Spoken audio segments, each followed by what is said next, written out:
Hello friends, and welcome back to the Freedom Factory. We've got edition 5 coming up for you now. I am of course your host Adam Nuttall, and I am joined in the studio by the show's producer Ace. So it's been an interesting week for us.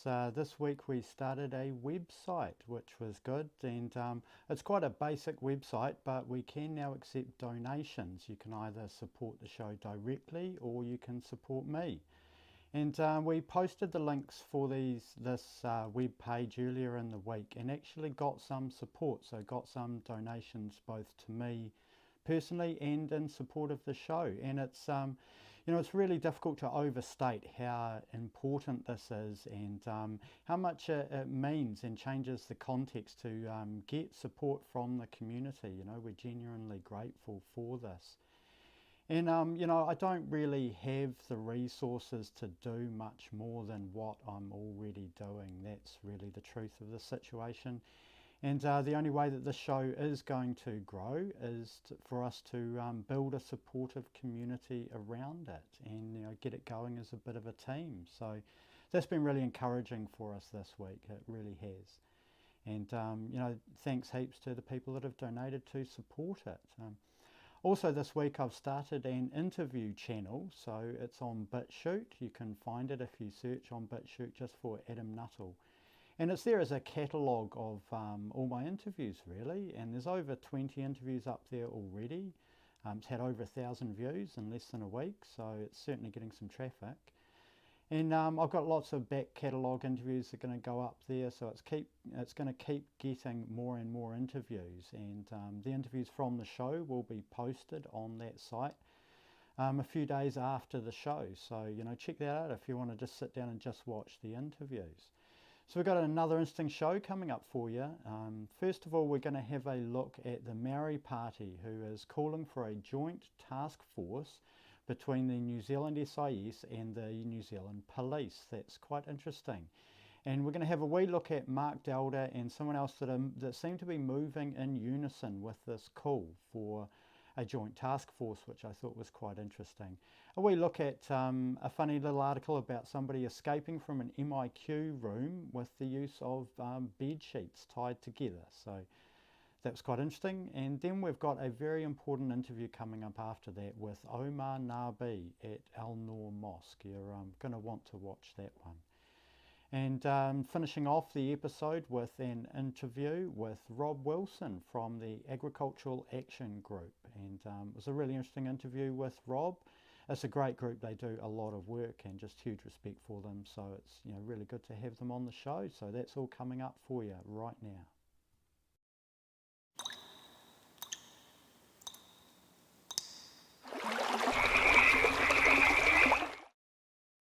So the first article we're going to have a look at in this show is titled Maori Party Calls for Joint Task Force to Investigate White Supremacist Organisations. It's from the 2nd of June and out of the New Zealand Herald. It's written by Terina Trippanell. Now I'll quote from the article.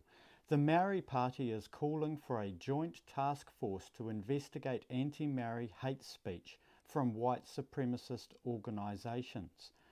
Now, honestly, I can't think of a single white supremacist organisation. Look, if anyone out there can, put it in the comments, all right?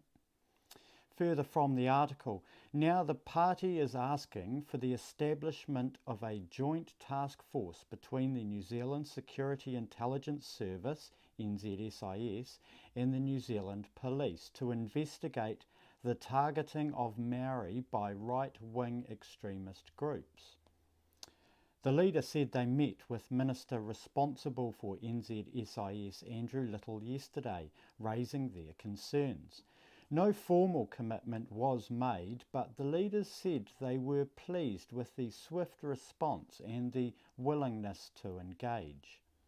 Little told the Herald that NZSIS is an intelligence agency, not a law enforcement agency. The New Zealand SIS does not have a legal mandate to prosecute offences, unlike law enforcement agencies such as the police. Little said, however, that NZSIS shares information with police in certain circumstances to support police's law enforcement function. Now there's obvious concerns here around the politicisation of the intelligence services. NZSIS is formed with secrecy in mind. It's an intelligence agency. And the law enforcement really relies on transparency. So, there is fundamental reasons why our intelligence services don't investigate their own citizens. Justice really does need to be seen to be done. And any suggestion of a partisan police force is really damaging to democracy. The big question for me still is, what white supremacist organisations? And if there really aren't white supremacist organisations, then who is it that they are investigating? Are they just investigating people who disagree with the Maori Party? Is that seriously it? So further from the article, we get Race Relations Commissioner Meng Foon told the Herald he fully supports the call for a joint task force. If they'd like, he said, it can include the Race Relations Commissioner into any inquiry into white supremacist activities that are threatening to Maori. Racism and extremism in Aotearoa is not tolerated. It has to be stamped out. We really want to know from the IPCA inquiry who these people, brackets, conducting racist hate crimes, what is their reasoning? Is there a way we can help people not be extremists? My door is always open, and if the Maori Party need any support, we are here for them. I find these comments by Meng Foon actually a bit divisive, really. Lee Williams was bullied out of his job, essentially in a racial slander attack. And it was, in the very least, promoted by the Maori Party against their political opposition. So reading further from the article, Waititi said it's expected for racists to come out harder now that there is a strong awareness for tangata whenua. This is why we believe it is the government's responsibility to dedicate resources towards the protection of the indigenous people of their country, he said. Basically, give me money, I'm scared of criticism. Now, I have heard of SIS activity, talking to people in the movement in the last month. Now, the details aren't something that I can share, and it's not really a big deal. The point is that it has been noted by a few people that the SIS has become involved in monitoring the movement. It does seem that SIS has already been retasked, and that this really is a PR push to try and legitimise the political use of the intelligence agencies. Now, it's worth at times like this looking at who is moving in unison here. We have the Maori Party and Andrew Little and the Race Relations Commissioner and the NZSIS. And we're going to have a look at who else is moving in unison on this. But first, I thought it would be a good opportunity to remind ourselves of some classic advice on how to win these kinds of arguments.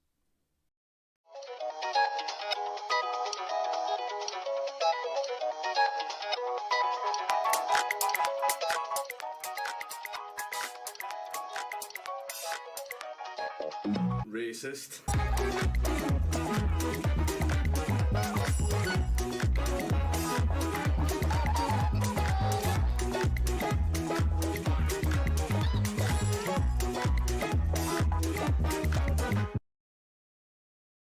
It's Count Dankula on YouTube. Everybody should subscribe. So now we're looking at another article that's covering it, just briefly, and it's titled Serious Investigation into Hate Speech YouTube Video Targeting Maori. This is from Te Ao Maori News on the 2nd of June. Now the article covers the video on YouTube that's triggered the complaint. And it really needs to be stated here that this person is an individual, not an organisation. That's really the key thing we want to clarify there. But, otherwise not bad coverage from them here. Now, of course, we're moving on to none other than Mark Delder, who has also weighed in on this subject with an article titled How the SIS Missed the Threat of the Far Right. And this, of course, is in Newsroom. And I'll just read from it. Analysis. The risk of a right-wing terrorist attack in New Zealand in 2018 or 2019 was assessed as remote in the final threat assessment completed before the March 15th mosque attacks. The January 2018 document released under the Official Information Act alongside a trove of other papers from the New Zealand Security Intelligence Service hardly mentions the threat of the extreme right. This is in keeping with most of the remainder of the documents, which focus exclusively on the threat of Islamist terrorists to the exclusion of the far right. So really the obvious conclusion to be drawn from these papers that he refers to is that the SIS got the assessment correct. And it does need to be stated that Brendan Tarrant had no connection to any New Zealand group. Associating him with anyone with no evidence is just simple slander. Really, the group in New Zealand that helped Brendan Tarrant the most was the New Zealand Police. Tarrant was a foreigner who came into this country and got his arms license in record time. And it seems to me that this article by Delder has really been put together in a bit of a hurry. It's almost entirely quotes, and it just has a misleading headline on it. And it was released at the same time as another article from Delder, which is titled Brighter Spotlight on Far-Right YouTubers. And I just wanted to pick one thing out of this article here. It's discussing Lee Williams extensively. And I quote, "Meanwhile, Williams has struggled to keep his channel going in the face of increased scrutiny. He has deleted the vast bulk of the videos from his channel after receiving a 2-week ban. The ban came after Newsroom asked YouTube why some videos which appeared to conflict with its community standards had been approved to remain online by the company." So here we have Delder's basically admitting that he is trying to get other political commentators banned. Mark Delder is a political commentator, and so is Lee Williams. This is pretty underhanded stuff, really. Now, somebody else that has also come into the media along these lines, moving in unison, is appears in this article here, which is Maori Studies Professor explains why white supremacy is very normalised in New Zealand, needs to be taken seriously. New Zealanders need to understand how dangerous white supremacy is, since it's become very normalised here, an expert on Maori and Indigenous rights says. University of Auckland Maori Studies Professor Margaret Mutu.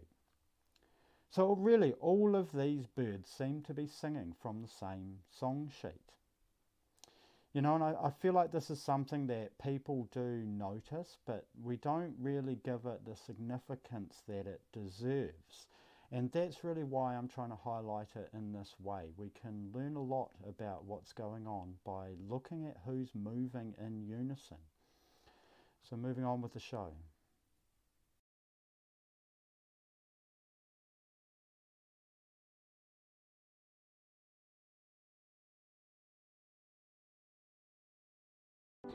Daddy teaches you can be anything in this world that you want to be, right? Don't Daddy teach you that? Yeah, and it doesn't matter if you are black, but you're not allowed to be black. Any color. That's literally doesn't matter if you're black, white, brown, yellow, right? And how we treat people is based on who they are and not what color they are. And if they're nice and smart. See, this is how children think right here. Critical race theory wants to end that. Not with my children. It's not gonna happen. My baby's gonna know that no matter what she wants to be in life, all she has to do is work hard, and she can become it. Work hard, even though you don't know anyone. You can make friends. It's not just yeah, you can make friends, no matter what color they are. So we need to stop CRT, period, point blank. Children do not see skin color, man. They love everybody. If they're good people, they love them. We pray for people that are hurt. Daddy teaches you can be anything in this world that you want to be, right? Don't Daddy teach you that? Yeah, and it doesn't matter if you're black or white or any color. Doesn't matter if you're black, white, brown, yellow, right? And how we treat people is based on who they are and not what color they are. And if they're nice and smart. See, this is how children think right here. Critical race theory wants to end that. Not with my children. It's not gonna happen. My baby's gonna know that no matter what she wants to be in life, all she has to do is work hard, and she can become that. Work hard, even though you don't know anyone. You can make friends. Yeah, you can make friends, no matter what color they are. So we need to stop CRT, period, point blank. Children do not see skin color, man. They love everybody. If they're good people, they love them. We pray for people that are hurt.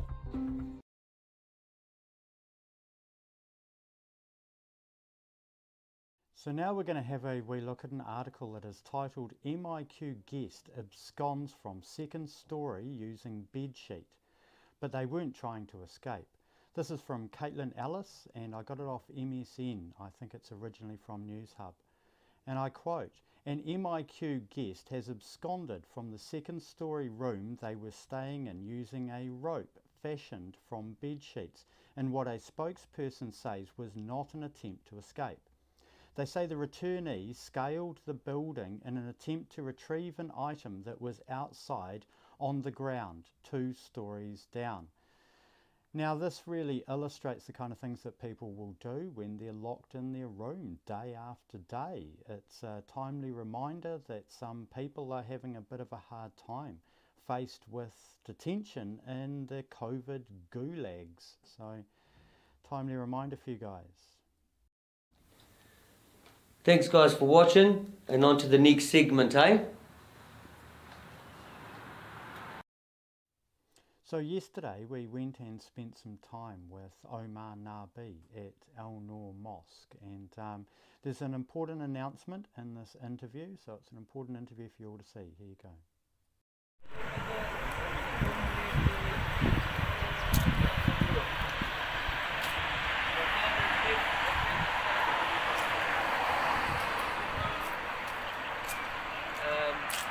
Made his way to Australia and then came to New Zealand when and before the Russian war in Afghanistan happened.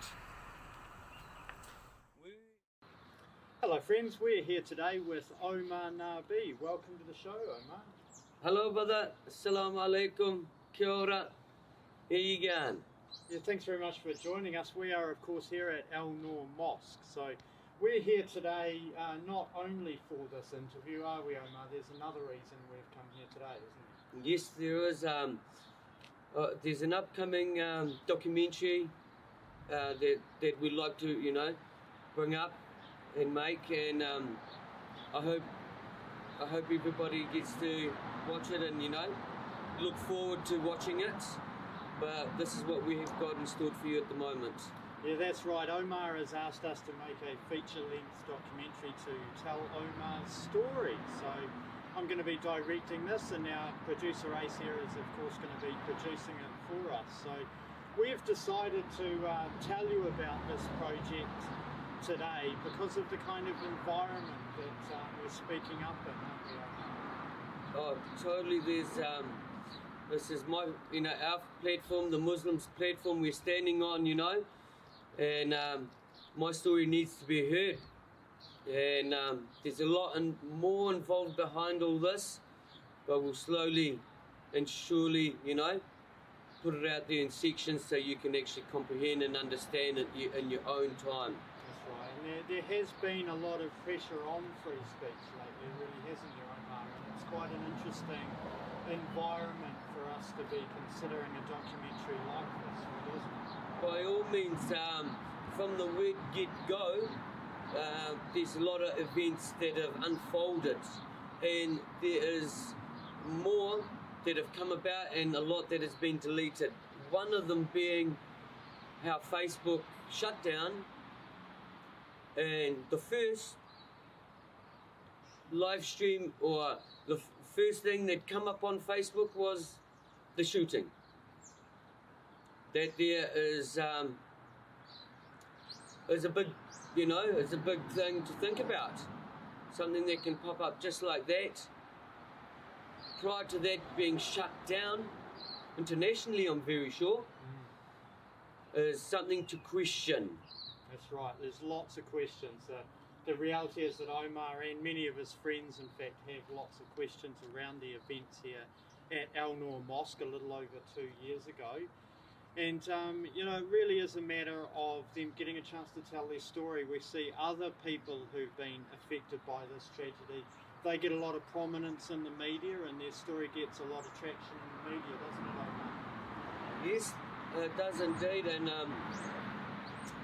most of the times that I understand, it gets misinterpreted as well. With the media, there's a lot of misinterpretation, and what we're trying to do is bring you out the questionable facts. That's right. You know, the facts that people are questioning and are raising. Hey, I seen this, and hey, this didn't seem right, and that's a bit odd.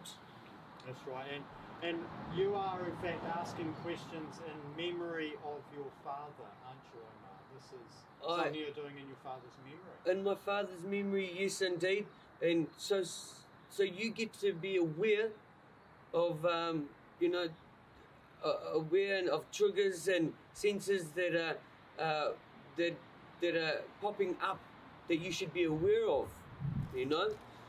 I'm doing it for the people too. Do you want to just tell the people a little bit about your father? Yes, my father, born and raised in Afghanistan, till he migrated and toured the world. He actually had his own business. His business was very good of engineering, okay? He had his own workers. Afghanistan in the 60s was a beautiful place, magical place. He toured the world. He left Afghanistan and toured the world, hoping to come back. And he ended up in Australia, where he got a phone call saying, look, you know, there's a brewing war between Russians.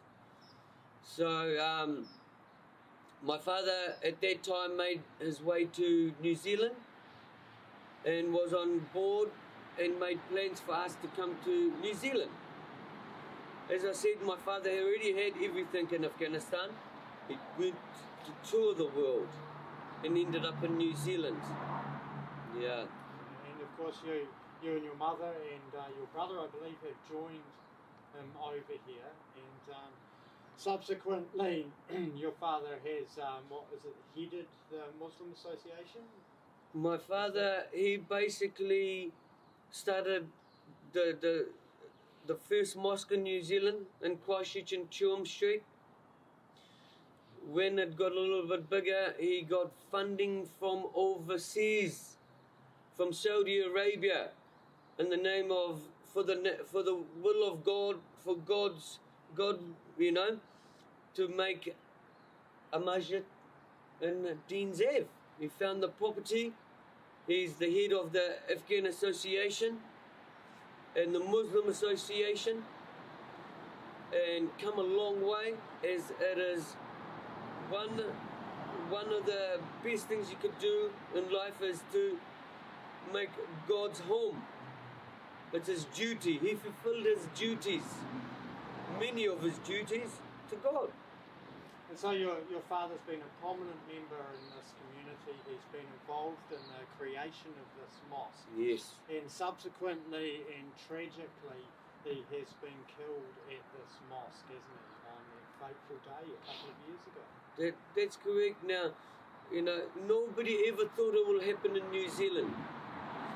Nobody ever thought it will happen in New Zealand, but the beauty in behind this, where some people need to see, is the big shaheed. He's now a shaheed. People don't come to your mosque, to your church or worship prayer to come and kill you, to have you massacred. Now, with this tragedy, they call it an event. So, an event is what they made out of this, and there's a lot more behind it. But I know that my father was granted his golden ticket in Christchurch. Yeah, so we do see the government making something of an event of this each year. Just previously on the 2-year anniversary, we had actually hold literally an event out at Addington, and something of a circus in many respects. So, we're embarking on this project to try and bring you the story and a view of the truth, Omar's version of the truth, from Omar's perspective, in a way to honour his father and the memory of his father and the other people that died tragically here a couple of years ago, aren't we? Very correct, my friend. And what I'm here, and with your help, is there's not much I can do besides waking people up and identifying, scenes that is a little bit, suspicious.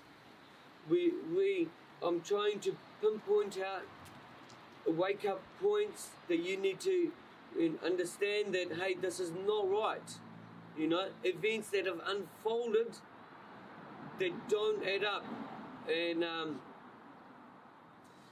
the best to my ability, it's my duty. These are my father's famous words. It's my duty to wake up the sheep, wake up the people that are getting misled to the deceit. That's right. And the lies, that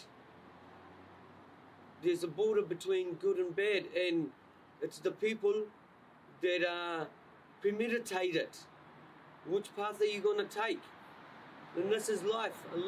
Your life is a battle between good and bad. Now, evil has its own way of corruption to get into your lifestyle, to get into the way of brainwashing you.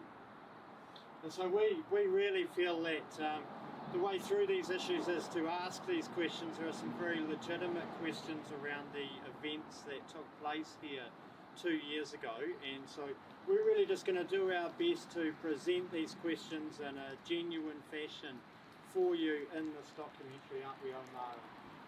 I know that producer Ace and myself are both very proud to help you bring this story to the light, and I'm sure the audience will look forward to hearing it and give you a lot of support here. So Thanks very much for joining us here today, Omar, for this wee chat in front of Elnor Moss. Thank you very much. I really appreciate your guys' help, and we'll get on top of it, and That's right, yeah, we will find a way through, yeah. So we're now going to proceed to start filming for this documentary. So filming starts now today, so it's great to just announce this to everybody as we're doing it. So we'll keep you posted on how we go with this, and thanks very much, Omar. It's great to see you. Thank you very much, brother. And thanks very much for joining us, everybody.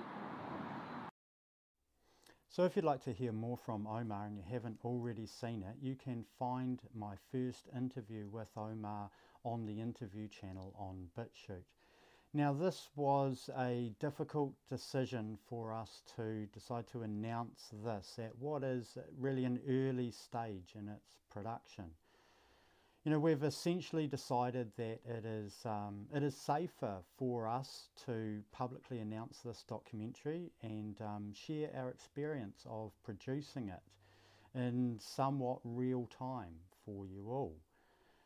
Now, let us not forget that this is an environment in which people have gone to prison for sharing material on this tragedy. Now, we really feel that Omar has every right to tell his story, and you have every right to hear it. This really, the tragedy of losing his father is his platform. That's the reality here. Now, I don't want any of you to think that this is about to come out in a few weeks. This will take us a few months to produce. And we want to do the story justice, really. So we're interested in your thoughts and would like you to comment freely down below. Now, moving on with the show, we've got a very interesting interview with Rob Wilson from the Agricultural Action Group, who've done a lot of work running around, having meetings around the country and really joining communities together in the farming sector. So, I'm a huge fan of their work. They really do a fantastic job. So, check out the Agricultural Action Group. Hello friends, welcome to the interview. Now we are here today with Rob Wilson of Agricultural Action Group. Welcome to the interview, Rob. Thanks for joining us. Hi Adam, thank you very much for having me on. Sorry, Heather Mary couldn't be here this evening. She's away in the North Island at other meetings, so just me tonight. But thank you very much for giving us a chance to tell our story. Yeah, well, thank you. And as you say, Heather is away at another meeting. You guys are really busy. You've had lots of meetings all around the country, haven't you? Do you want to tell us a wee bit about your journey around the country? Yeah, sure. I'll probably start at the start. I mean, we formed AAG on the night of the last election, basically out of concern for where the country was heading, particularly following the result of that election with an unassailable parliamentary majority for the Labor Party, which, based on knowledge I had of their policy coming down the pipeline, was bad news for farmers. And we all felt that we needed to get out there and try and wake people up a bit as to what was going on and try and put a halt to it.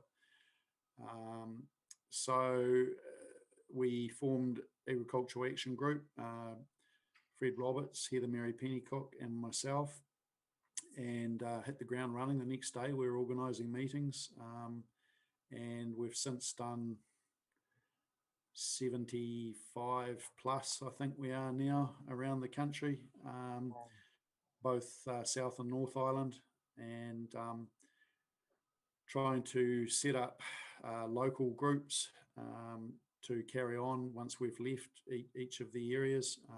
Obviously we can't be everywhere, and we need the local communities to, if they so choose, pick up the mantle and carry on themselves, spreading the word and alerting their friends, family, neighbours and communities, and generally just raising awareness, because our whole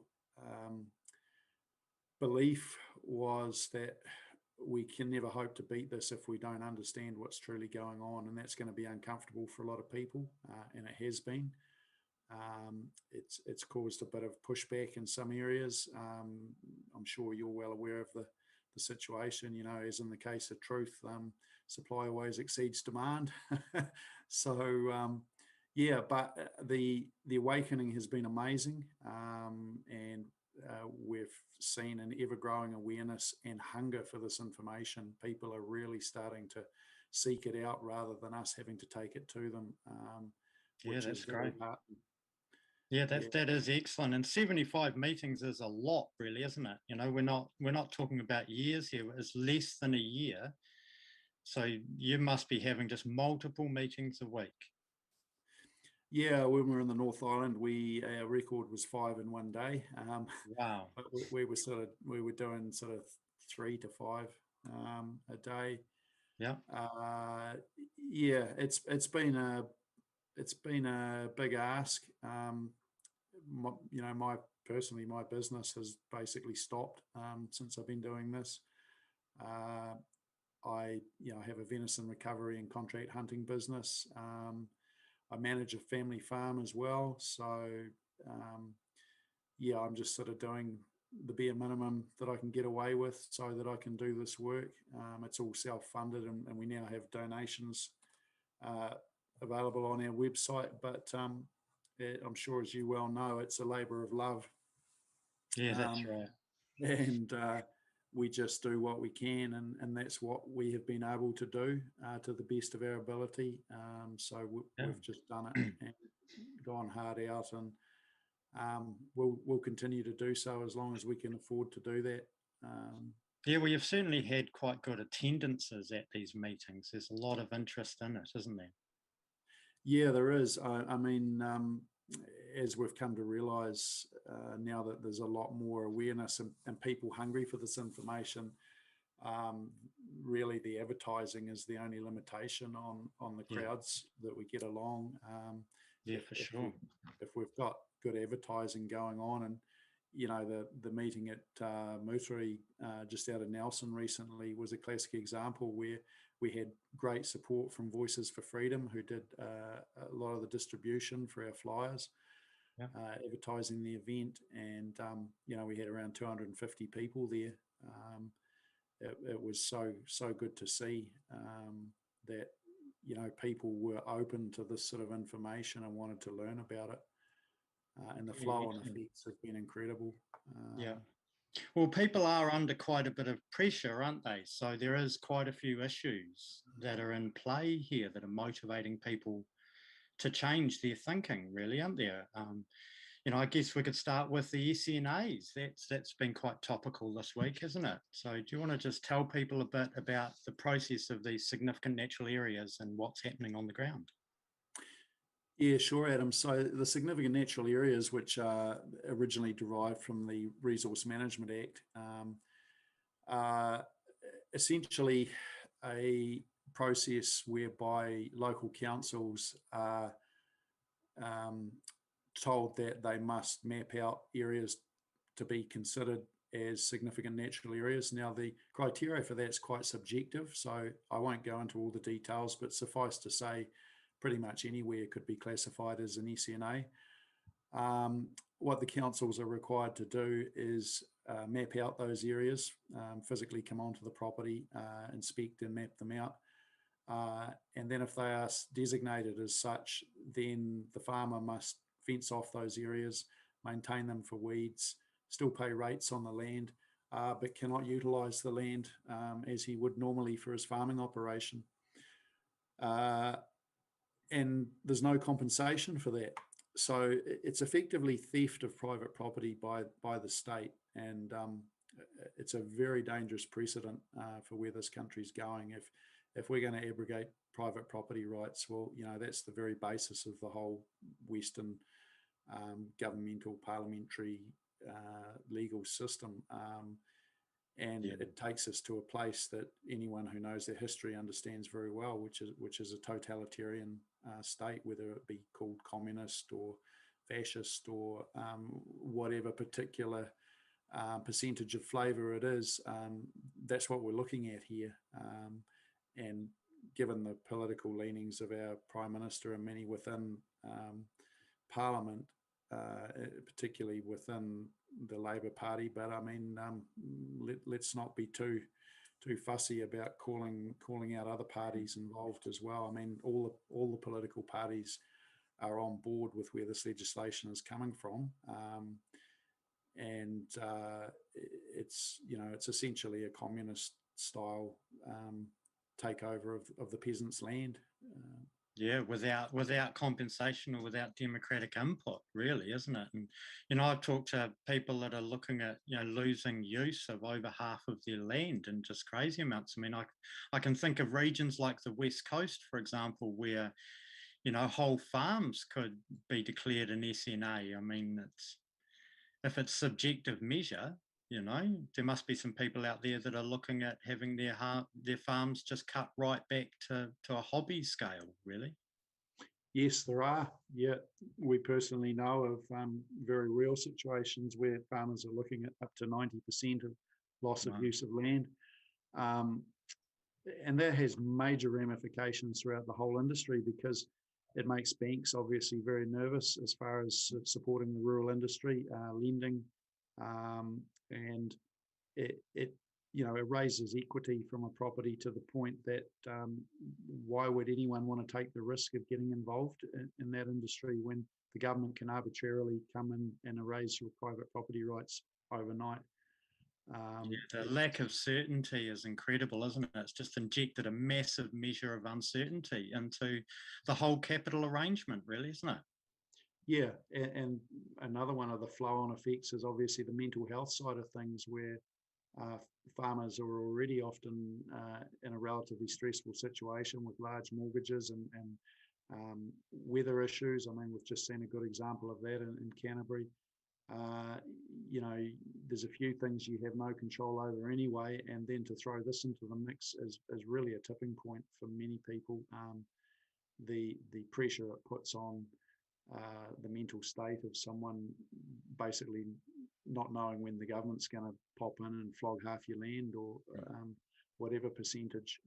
Yeah, that's right. Hugely damaging. Yeah, if there's one thing that farming doesn't need, it's more uncertainty, that's for sure. It also, there are other issues in play, really, aren't there? We have the new Water Act and the rezoning that councils are carrying out under that act. Do you want to talk a bit about the kind of implications that act has for some people? Yeah, so if we're talking about the freshwater management legislation, so we have contained within that limits on the slope of the land where you can plant your winter crops to feed stock. We have limits on sowing dates, so the farmers were told that they couldn't put their winter crops in after the end of October. Down here in Southland, that's just totally unworkable. We can still be putting winter crops in right up till Christmas if we're having a rough season. The ground's too wet to get onto. And a key point to understand about this legislation is it's all sold to us as there to protect the environment and enhance the environment. And I struggle to find words almost to describe my disdain for that lie, because the way this legislation is rolled out, it has a completely perverse effect. It's forcing farmers to farm in ways that are unsustainable, that are unworkable with their climate, with their ground conditions, and totally counterproductive to maintaining or improving water quality. It really is a classic example of legislation that appears to have another agenda other than that which is stated. And I would contend that it does.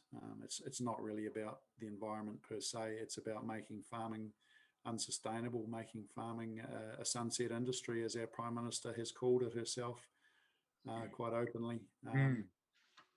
Yeah, so I talked to some of the farmers up around Oxford, where I spent some time, and they were talking about the mechanism of the rezoning and just how contentious it is, the different zones that the councils putting farms under, and how much that process is open to manipulation, I suppose, in the favour of whatever the council wants, you know? Yeah, well, again, it's like the SNA, it's very subjective. I mean, who really makes that final decision based on what criteria?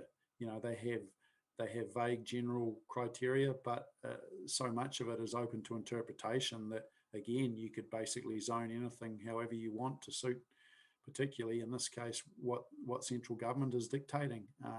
It gives them an open book to make it up as they go along to fit their agenda, which again creates massive uncertainty for farmers because, if you don't have a plan and a defined agenda, defined criteria, then you don't really know where you're going to end up. And how can a farmer confidently plan for his future and his land use when he doesn't have that? Frankly, you can't. Yeah, well, there seems to be broader dangers here in that if it's subjective like this, then what's stopping the council from simply picking on you and bullying you because you've chosen to speak out? I mean, they wouldn't say that that's why you're getting rezoned, but, if it's subjective, then it can be weaponized, surely. Exactly. The very basis of a just society is, law that applies to all equally. No one is above the law, and it is consistent and just across the board. What we're seeing in basically all the legislation that's coming through Parliament now is this ability for the minister, for government in general, to subjectively decree anything they like.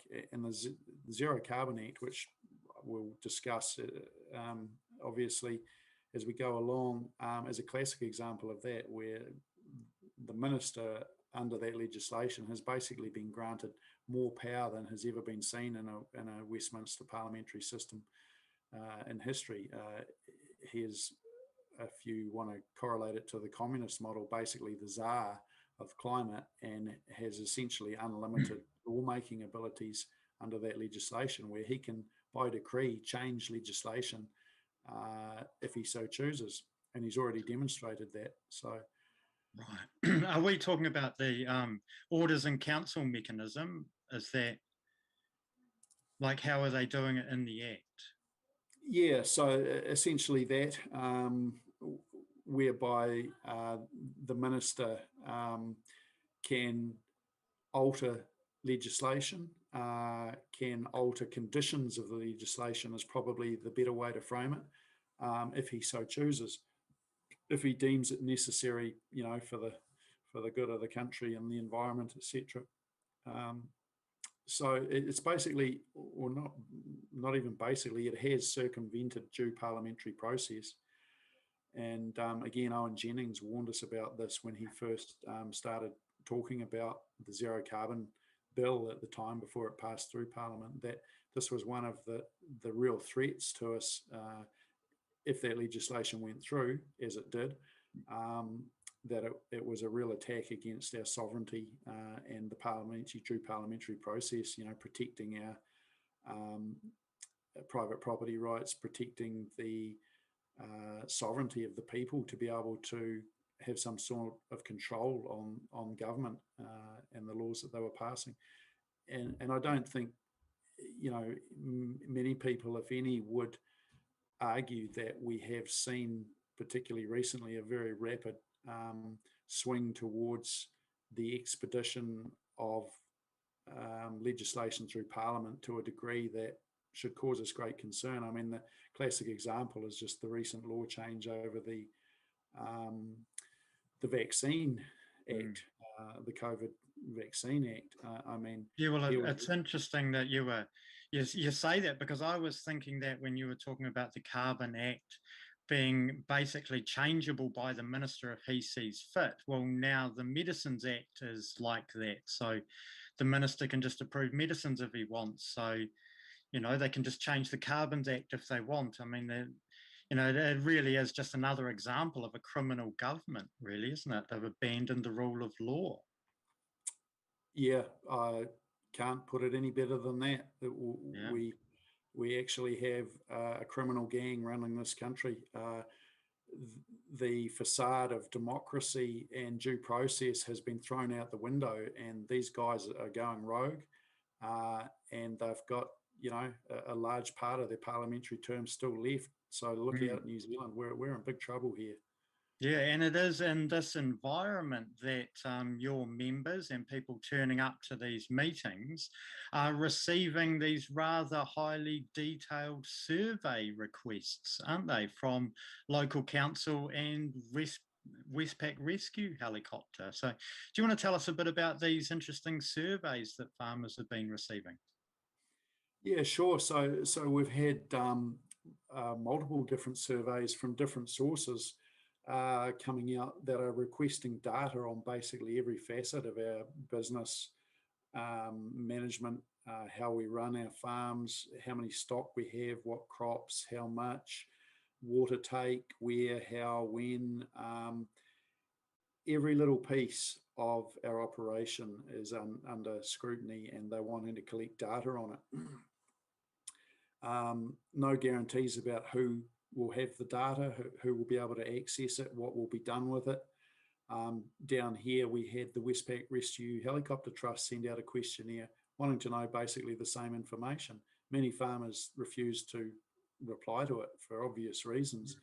One of the key reasons was that what was ostensibly Westpac Rescue Helicopter Trust data questionnaire came in Ministry for Primary Industry envelopes. So, you know, what we're seeing here, again, I'm not going to beat around the bush. What we're seeing here is the government are blatantly trying to collect as much data as it can about individual people, individual business operations, and what they're going to do with that data is use it to micromanage and gain absolute control over what we do with our lives and our businesses. That's what's going on here. It's a data grab, pure and simple. And once we recognize that, then I think people, as many have done already, need to just say no, refuse to give your data to any state agency or any other pseudo state agency coming in and requesting it. Privacy is a key part again of a free society, and once the state knows everything you do, again, anyone who knows their history knows how that ends up. Well, they were, from what I've been told anyway, they're quite detailed questions that they're asking. They're really wanting you to identify all of the productive assets on your land and where they are and what sort of cycles they're in, aren't they? Yes, they are. And, you know, this ties in with the whole land grab under the SNA, and where does it come from and why? And as we get into it, we'll get there. But what we're seeing here is a desperate state, in my opinion, seeking collateral to be able to fund itself, to keep itself going. That's right. Yeah. I mean, that is exactly right. It's very astute of you, Rob, that they are doing this to communicate with the mortgage holders, basically, to try and secure some more funding, you know, off the back of your assets. So it's exactly what it is. It's a stripping of collateral from the private into the, and I'd even hesitate to call it the public, because it's not for the public good, because as you're well aware, we're dealing with a corporation here. Their interest is not the public good. Their interest is their own corporate good, keeping themselves alive financially. And that is exactly what we're seeing going on here. And farmers need to wake up to that. Everyone needs to wake up to the reality of that, because as I said earlier, if we don't understand what we're really dealing with here, we're just going to get run over like a steam train, you know. I mean, that is correct, Rob. It is a corporation, not a government, and that's very much coming into focus now, really, isn't it? But you know, you guys have been doing a lot of work on educating people around different titles. So most people are on a fee simple title, of course, but you guys have been doing some work around alloidial titles, haven't you? We have, and firstly, I'd like to quantify that I don't claim to be any great expert on law or titles or anything like that. I have a layman's knowledge. I've been interested in the whole common law side of things and contract law ever more so now. But we have been working with some incredible people who have years of experience in this sector, have operated very successfully in it, have basically handed the government their ass on numerous occasions, in the courts and outside the courts. So what we've been working on is putting together all of this information in a way that is easy to understand, that gives people a basis to work from, a platform of knowledge, so that even if they choose to do nothing with it, they actually have the truth about what's going on in this country, how it's being operated, how it's being run, why, and what the end game is. If they do want to do something about it, then we can move into looking at things like allodial title or patents on land, whereby we can take land out from the fee simple system that we currently use, most people use, and what the ramifications are of that. Now, as with anything, there are pros and cons, and the pros are obviously, if you're freedom orientated, there is nothing but pros, really. It removes you from the jurisdiction of the state over the land that you are residing on. You are literally free to farm or live on the land as you choose without any interference from the state. The cons are that the state loves us all dearly and wants to keep us in their house. So they will do whatever they can to facilitate that, and they'll make it as hard as possible for you to slip the chains. So, whatever that may include, along the lines of if you're on council water supplies, etc., you may well have to sort out your own water supplies.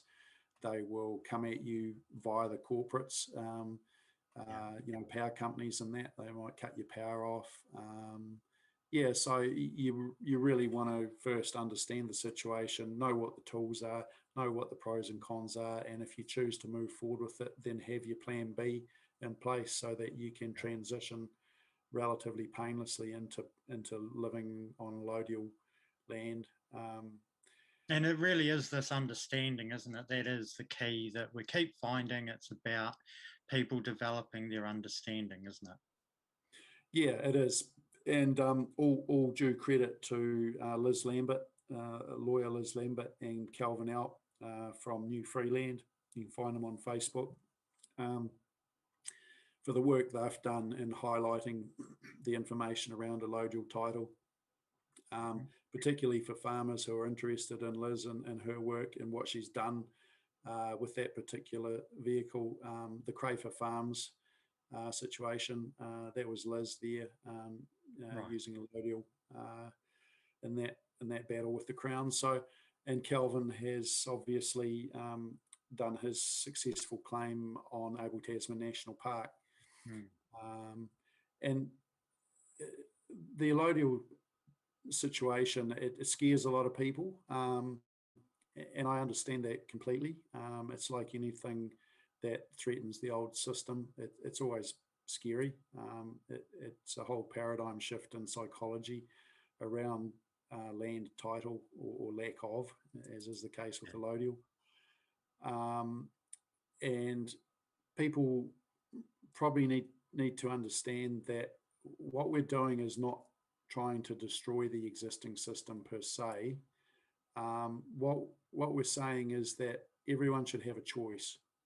If you like being a slave, again, I'm not going to beat around the bush tonight, but if you like being a slave and you want to stay in the current system, fully understanding what it is and how it enslaves you, how it strips you of your freedom and your human rights and your financial future, then that's fine.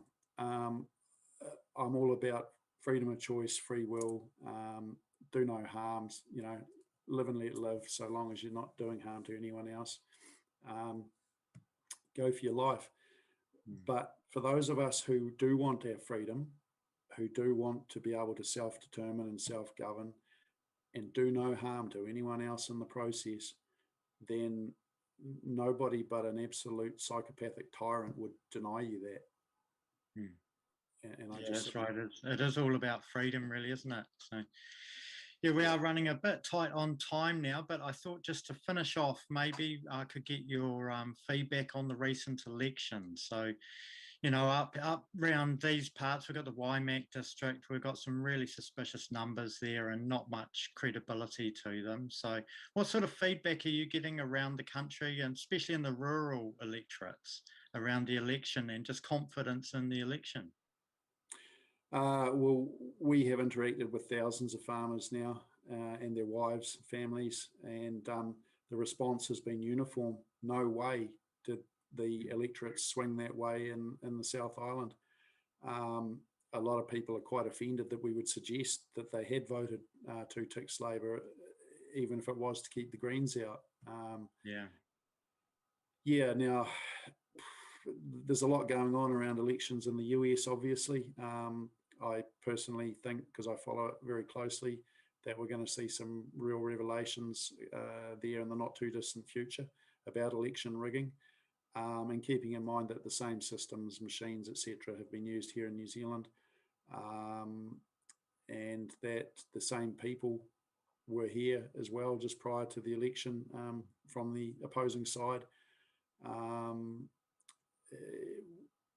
You know, the law of probabilities would tend to indicate that if there's been election rigging in the US, if that is proven, and I'm not saying that it has been yet, but if it is, then we would have to look very closely at the situation here. And my personal opinion, based on a bit of information that I'm sure you're aware of as well, is that there was indeed rigging here in New Zealand's election.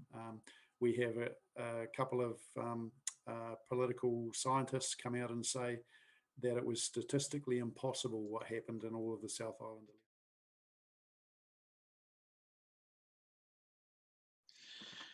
All right, well, thank you very much for joining us today, Rob, on the interview. It's been great to have you and some real insights to what's happening in the agricultural sector there. So thanks very much for your time. Thanks very much for having me, Adam. Much appreciated. And yeah, hope to catch up again sometime in the near future in person. Yeah, that'd be good, mate. That'd be good. If you're coming through Christchurch, we'll do a sit-down interview and get you on the show. That'd be fantastic. So thanks very much. That was Rob Wilson, everybody, from Agricultural Action Group. Cheers. Now, I really enjoyed talking to Rob, and I'm really impressed by the work rate of both Rob and Heather. Now, if you want to know more about meetings in your area, check out their website and also their Facebook page. We've got the links there for you. Now, near the end of the interview, Rob commented on the election here in New Zealand. Now, there are some things we need to go through concerning the New Zealand election. Things are a bit different and a bit more complicated than most people realise. So I'm going to begin a series on the election next week. So you guys are going to want to check that one out. It's going to be quite important. So that is edition 5 of the Freedom Factory for this week, and if you like the show, share it. That's really how we get out there. It's by you guys sharing it around. So don't forget, we've got the website there if you want to help chip in, support us, that'd be great. My interview channel is really interesting. There's a lot of interviews there. And really would like you to comment freely in the comment section. You know, the comment section is your section. It's there for you. But above all else, we'd like you to take care of yourselves and the people around you. That's really what it's about. That's how we get through this. So until next week, goodbye.